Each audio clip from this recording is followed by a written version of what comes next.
এখানে যাবেন, এই দেখেন ওর এখানে আপ স্কেল আমি রেখে দিছি। তো আমি এখন এটাকে ওপেন করতেছি। এটাতে ওপেন করার পর এটার ইন্টারফেস এইভাবে থাকবে। এগুলিতে কোনো কিছুতে আপনার ক্লিক করার দরকার নাই। এটা হচ্ছে সিলেক্ট ইমেজ, আপনি ইমেজটা সিলেক্ট করবেন। আপনি যেটা করবেন সেটা হচ্ছে এইখানে আসার পরে এই যে 2 নম্বরটা এটাকে ওপেন করে দেবেন, ফার্স্ট শব্দটা যেন থাকে, ঠিক আছে, তাড়াতাড়ি হওয়ার জন্য। আপনারা এইগুলিতে ডাবল আপ স্কেল, এগুলি আমার দরকার নাই, এগুলিতে যাবেন না। এখানে আপনি যদি ফোল্ডারটাকে আনতে চান তাহলে দিতে পারেন 10-12টা একসাথে। আপনার কম্পিউটার ল্যাপটপকে নষ্ট মানে কি বলে হ্যাং করার দরকার নাই, আমার একটা একটা করে এই যথেষ্ট, ঠিক আছে। এতটুকু ঠিক থাকবে। এইরকম আপনি যাবেন প্রথমে সিলেক্ট ইমেজ, আমরা ইমেজে যাব, সম্ভবত আমাদের এটাই থাকবে না, প্রথমটা না, এটাতে ক্লিক করলাম, ওপেনে ক্লিক করলাম, ইয়েস, চলে আসছে। যেহেতু আমি আগে এটাকে কি করছি, পিএনজি করে ফেলছি, যার কারণে এরকম আসছে।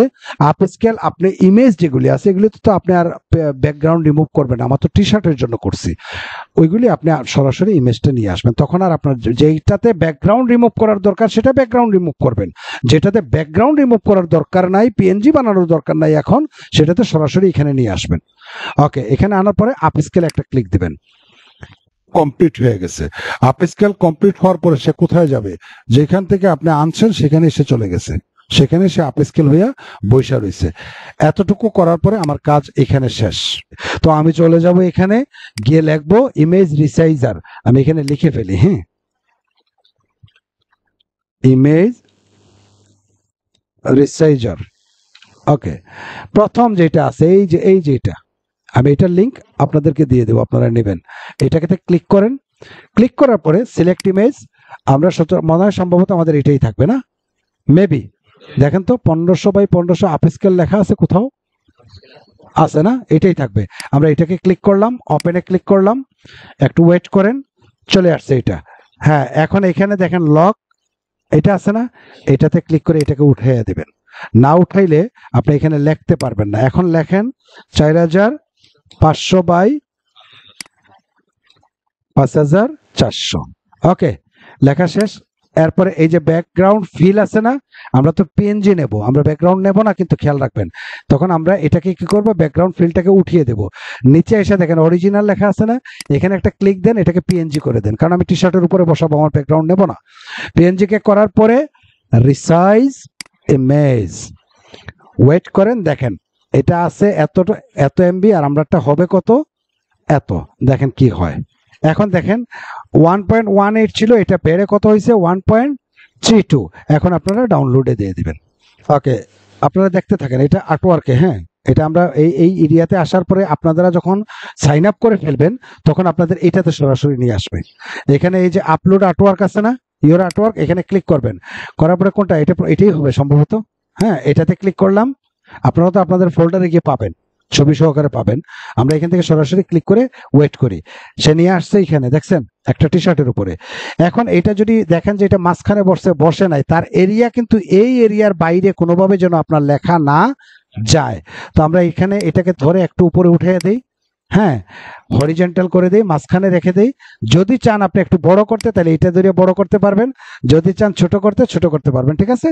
তো আমরা ঠিক এই 100টাকে 100ই রাখি, দেখি কি হয়। আচ্ছা, 105-এ রাখি, হ্যাঁ, একটু বড় রাখলাম, ঠিক আছে, একটু নিচে নামাইয়া দিলাম। ওকে, হরিজেন্টাল করলাম। এখন সাবমিটে ক্লিক করবেন, দেখেন সাবমিটে ক্লিক করার পর ওয়েট করেন কি হয় দেখেন। এখন দেখেন সবটির মধ্যে আসছে না, এই লেখা যেটা আছে এটা নেবেন, কারণ আমাকে কালার চেঞ্জ করতে হবে। কালোর মধ্যে কি কালো দেখা যাচ্ছে এটা, হ্যাঁ, নেন, কোনটা নেবেন, কোনটা,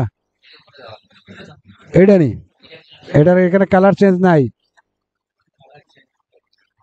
এটাতে নাই, এই জাকানাক্কা আছে, জাকানাক্কারে নিলাম, কারণ আমার টি শার্টটা দেখা যাচ্ছে।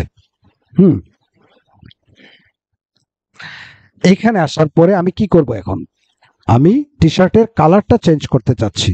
তো সবচেয়ে বড় কথা হচ্ছে এখানে তো চেঞ্জ করার কিছু নাই, এটা নিলাম কেন, এটা তো আমার সাদার মধ্যে থাকবে, আমার তো ব্ল্যাক টি শার্ট, ব্ল্যাক লেখা না, তো আমার সাদা টি শার্টের উপরে থাকবে। তো ঠিক আছে, আমরা নিলাম, আমার তো এটা পছন্দ হয়েছে, আমি এটা ডাউনলোড করে ফেললাম। কিন্তু আমি চাচ্ছি যে না, এই টি শার্টটাকে আমি একটু চেঞ্জ করে হলুদ দিয়ে দিই, হ্যাঁ, একটা হলুদ টি শার্ট দিই, ওরে একটা হলুদ টি শার্ট পরাই, দেখি কি হয়। দেখেন এখানে হলুদের মধ্যে গেলাম, কালারের মধ্যে একটা ক্লিক করলাম, দেখি সে কি করে। হলুদের মতো বাসতেছে, কিন্তু এই মেয়ের গায়ে এই হলুদ জামা কখনো মানাবে না। যাই হোক, এইভাবে আপনারা কালারটাকে চাইলে চেঞ্জ করে দিতে পারেন।